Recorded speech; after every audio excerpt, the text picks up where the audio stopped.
Morning guys. So we were planning to go fishing today guys, but unfortunately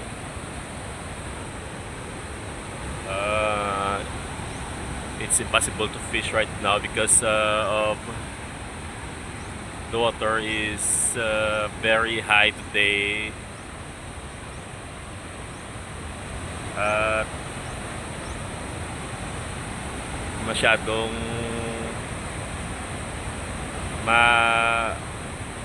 large yung tubig ngayon guys eh. So maybe we will go swimming na lang siguro.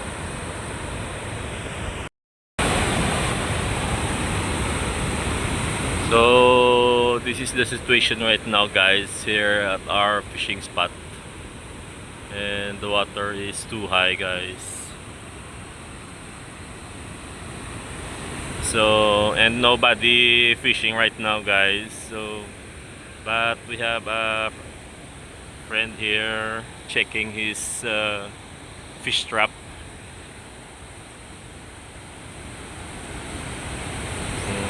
That's our friend guys, checking his fish trap.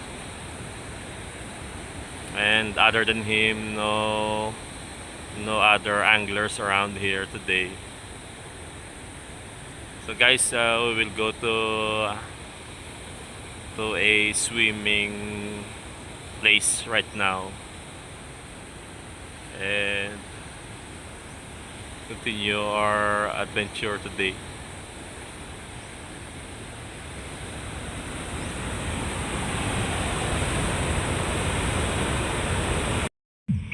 So guys, pupunta tayo sa isang lake guys.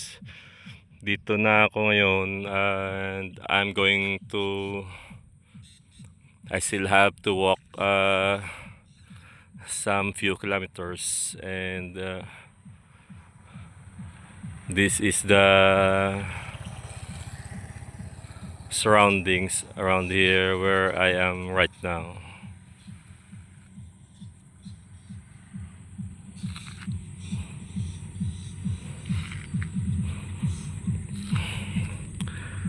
So right now guys, we are going to the lake. We will be reaching it maybe about kahit na 30 minutes pa.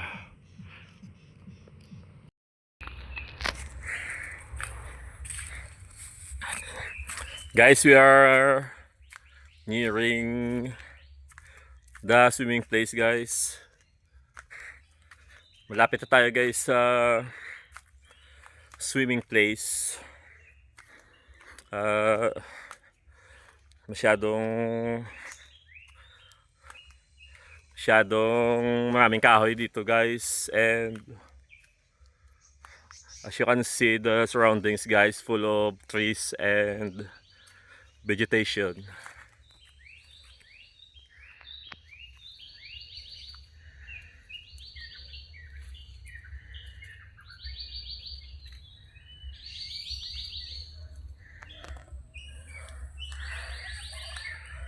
At malapit na tayo sa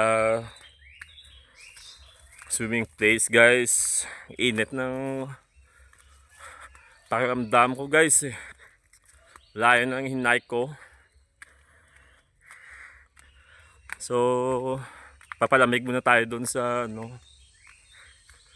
sa isang lake.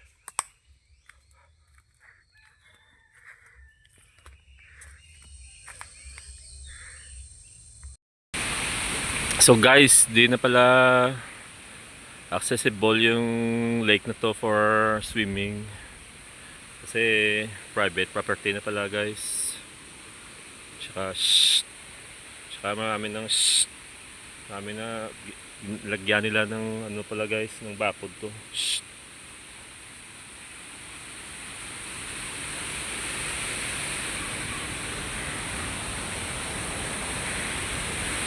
So this is the lake guys that used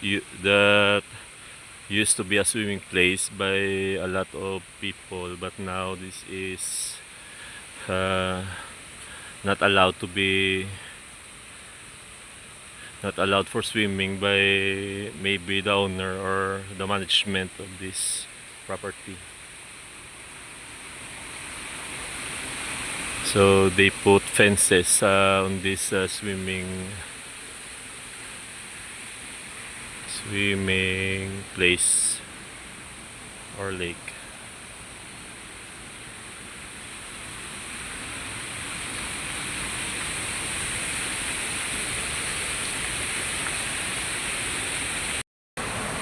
So di tayo makaka-swimming ngayon dito guys because bawal na ngayon guys eh. Bawal na, hindi na pumapayag yung baka yung may-ari ayaw nang mag-swimming yung mga tao dito. Maybe the owner is prohibiting people to swim here in his property.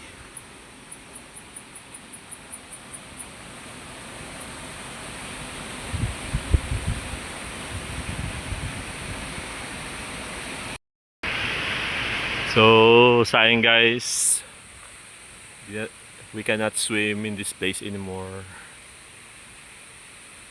This is used to be a swimming place of a lot of people.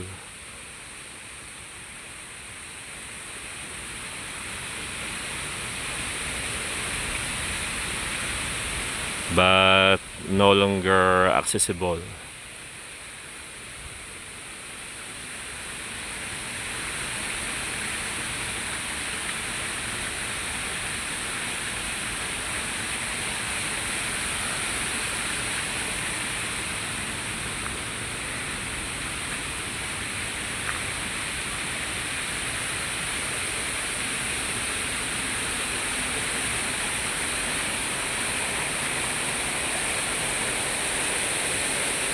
So this is the exit of water from Lake Vito guys.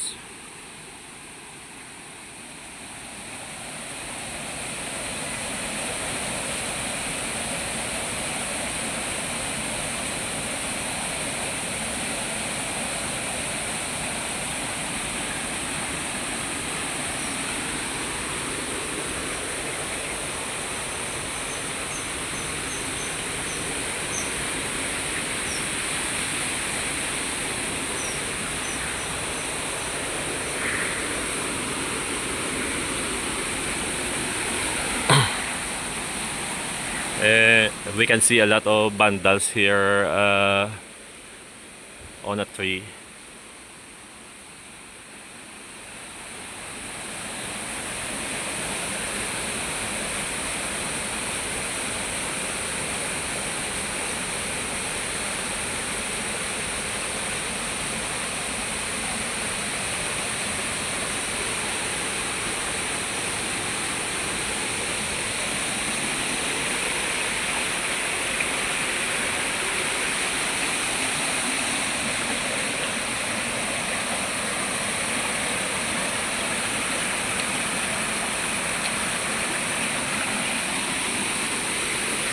So sayang guys, we are planning to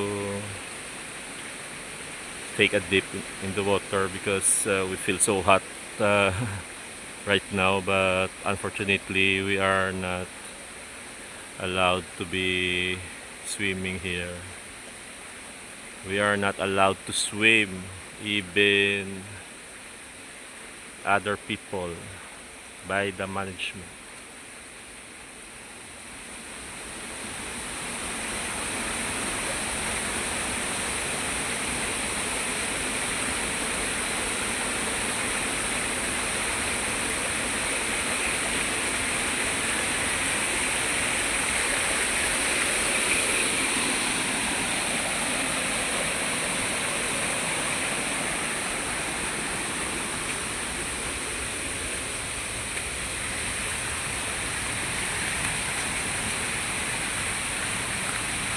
So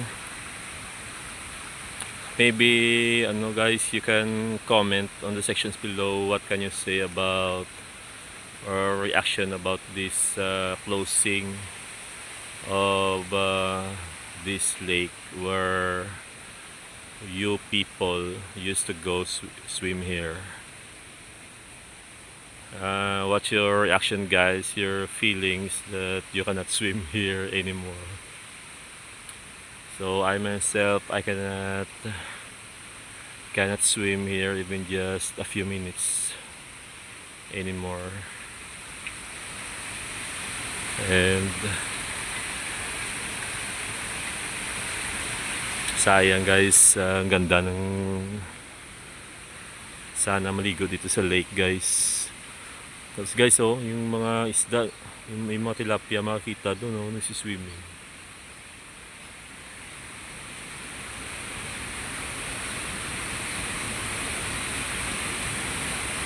Ayun guys, oh, dati wala akong makitang isda dito, daming ligo. Ngayon may mga tilapia ang makikita.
So guys, we still have we could still take a swim here or take a bath here.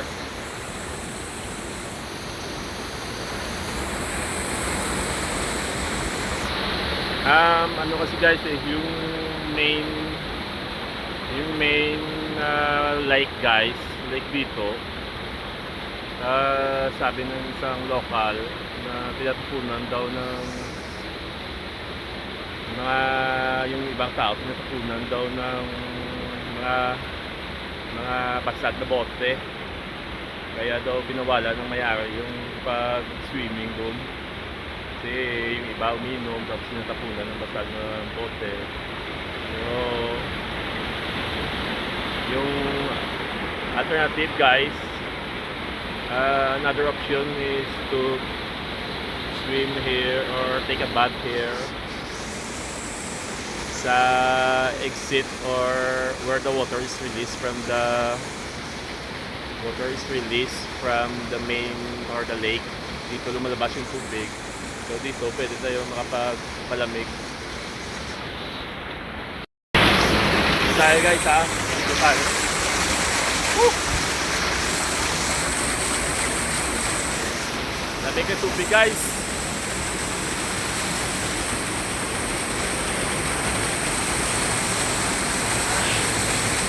Lamig. Woo!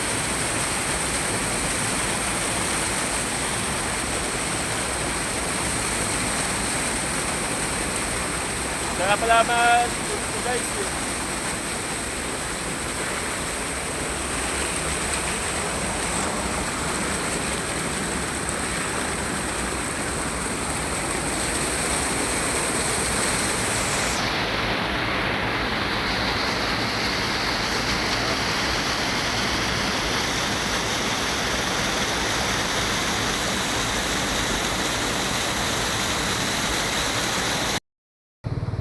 Guys, may nakita akong malaking tilapia guys dito sa lake dito.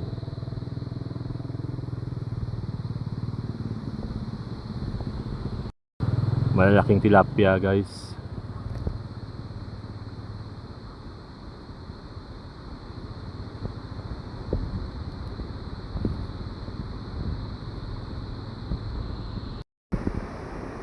Daming isda ngayon dito guys. Ngayon lang may nakita akong mahaba, parang snakehead.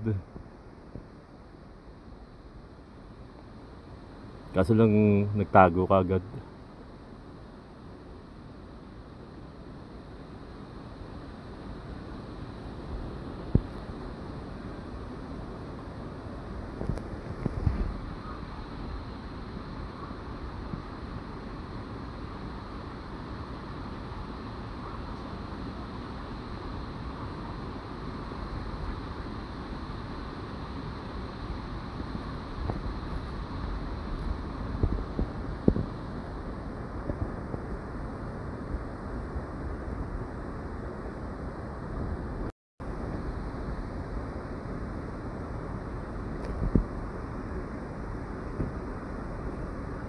Ayan guys, oh, malaking tilapia, oh.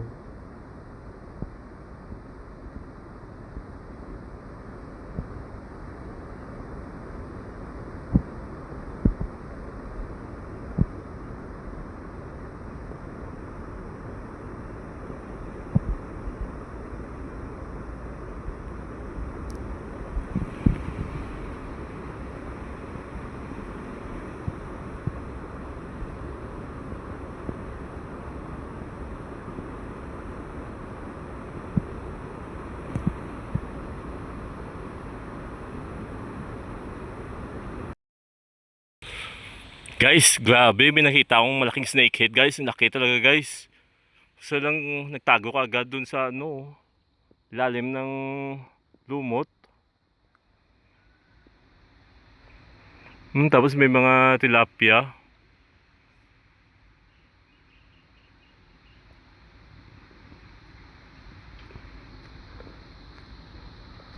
Laking snakehead, guys, at ang haba.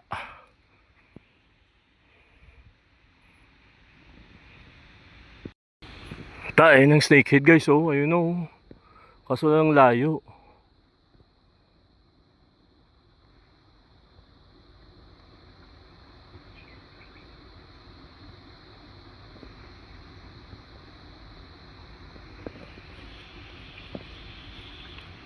Laki, hindi na makita eh.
So this is our vlog for now, guys.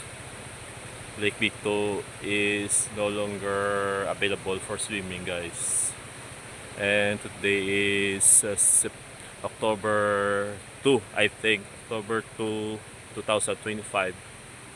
And to anyone who are planning to swim here, you cannot swim here anymore because this place is no longer available for swimming. Guys, oh, dito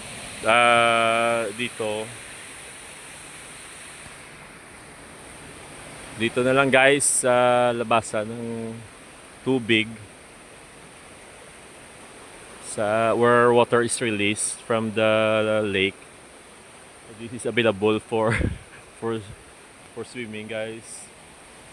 This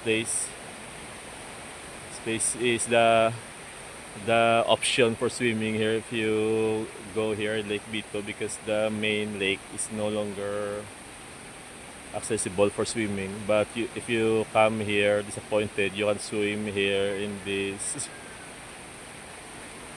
part of the exit of the lake. So this is our vlog for now, guys. Uh, wha- whatever you think, you may comment in the comment sections below. And see you on our next vlog, guys. Don't forget to subscribe.